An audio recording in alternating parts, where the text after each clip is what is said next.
অনেক বছর আগেকার কথা। কিছু সৈনিক একটা কাঠের গুঁড়ি ওঠানোর চেষ্টা করছিল। অনেকবার চেষ্টা করার পরেও তারা ব্যর্থ হচ্ছিল সেটা উঠাতে। সৈনিক দলের নায়ক সেখানেই দাঁড়িয়েছিলেন। উনি তো দাঁড়িয়ে দাঁড়িয়ে শুধুই দেখছিলেন, তাদের আদেশ দিচ্ছিলেন, আর সৈনিকদের বারবার অসফলতা দেখে তাদের ধমক দিচ্ছিলেন। এমন সময় সেখান দিয়ে একজন ঘোড়সওয়ার পেরিয়ে যাচ্ছিলেন। তিনি ওই নায়ককে জিজ্ঞাসা করলেন, তুমি তো নিজেই ওদের একটু সাহায্য করতে পারো, করছো না কেন?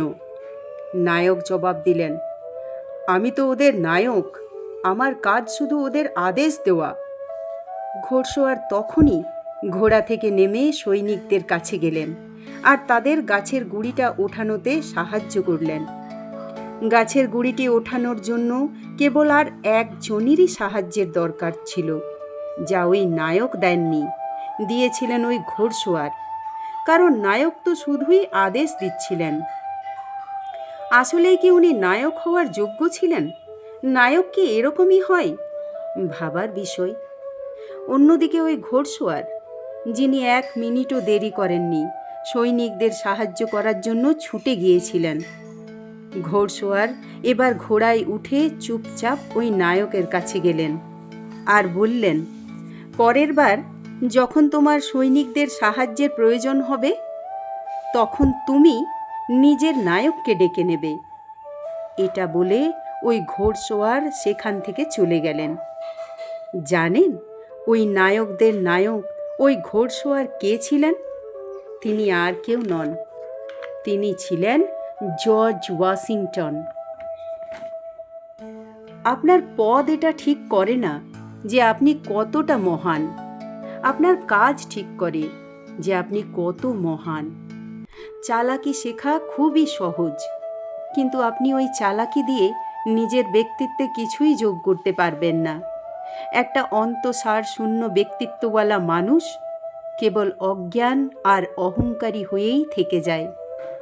মানুষের ব্যক্তিত্বে ওজন থাকা দরকার। উদার হওয়া, দয়ালু হওয়া, শিষ্টাচারী আর বিনয়ী হওয়া, ইমানদারি হওয়া, এটাই জীবনের আসল মূল্য, যা ব্যক্তিত্বের ওজনকে বহু গুণ বাড়িয়ে দেয়। নিজের ব্যক্তিত্বের উপর কাজ করুন, তাহলে আপনার উজ্জ্বলতাকে দুনিয়াতে ছড়িয়ে পড়া থেকে কেউ আটকাতে পারবে না। তবেই আপনার জন্য বেজে ওঠা হাততালির আওয়াজ দূর দূর পর্যন্ত শোনা যাবে। আজকাল শুধু এই কথাটাই বেশি শোনা যায়, শুধু নিজের জন্য ভাবো, স্বার্থপর হও, তবেই সফল হতে পারবে, খারাপ হও, তবেই সফলতা আসবে। হতে পারে এরকম করে সফল হয়েও গেলে, টাকাও উপার্জন করলে খুব, কিন্তু অন্তর থেকে খুশি হলেন কিনা সেটা অবশ্যই জানাবেন। আত্মসন্তুষ্টি পেলেন কিনা এটা অবশ্যই জানাবেন। শান্তি পেলেন কিনা এটা অবশ্যই বলবেন। একদিন একটি 10 বছরের বালক একটা আইসক্রিমের দোকানে গিয়ে চেয়ারে বসল। তারপর ওয়েটারকে ডেকে জিজ্ঞাসা করল, একটা কোন আইসক্রিমের দাম কত? ওয়েটার বলল, 25 টাকা। বালকটি নিজের পকেট থেকে পয়সা বার করে গুনতে লাগলো। গোনার পর বালক আবার জিজ্ঞাসা করল, আচ্ছা, একটি কাপ আইসক্রিমের দাম কত? ওয়েটার খুবই তাড়ায় ছিলেন। দোকানে আরও গ্রাহকদের ভিড় ছিল। তার উপর ওই ছোট্ট বালকটিও তাকে বিভ্রান্ত করে তুলছিল। তাই ওয়েটার চিৎকার করে উত্তর দিল, কাপ আইসক্রিমের দাম 20 টাকা। বালকটি বলল, বেশ, তাহলে কাপ আইসক্রিমই দিন। বালকটি খুবই মজা করে সেই আইসক্রিম খেয়ে চলে গেল। ওয়েটার যখন বালকটির প্লেট ওঠানোর জন্য এলো, তখন দেখল প্লেটে 5 টাকা রাখা আছে টিপ হিসেবে, ওই ওয়েটারের জন্যে। ওয়েটারের চোখে তখন জল চলে এলো, কারণ বালকটির কাছে 25 টাকা ছিল। সে তার পছন্দ মতো কোন আইসক্রিম চাইলেই খেতে পারত। কিন্তু ওই ছোট্ট বালকটি নিজের খুশির সাথে ওই ওয়েটারকেও যুক্ত করার কথা ভেবেছে। আজকের পর থেকে ওই ওয়েটার কি কখনো এই ঘটনাকে ভুলতে পারবে? ওই ছোট্ট বালকটির সংবেদনশীলতা কত বড় শিক্ষা দিয়ে গেল তাকে। ওয়েটার সারা জীবন এটা মনে রাখবে। সারা জীবন সে ওই ছোট্ট বালকটির জন্য ভালো প্রার্থনা করতে থাকবে। যখনই ওই বালকের কথা মনে পড়বে তখনই তাকে আশীর্বাদ করবে। তাহলে বন্ধুরা, ওই ছোট্ট বালকটি এখানে কি অর্জন করলো? এক অমূল্য সম্পদ, এক সুন্দর স্মৃতি, সুন্দর হাসি, আনন্দ আর আশীর্বাদ। এটাই তো হলো আসল উপার্জন।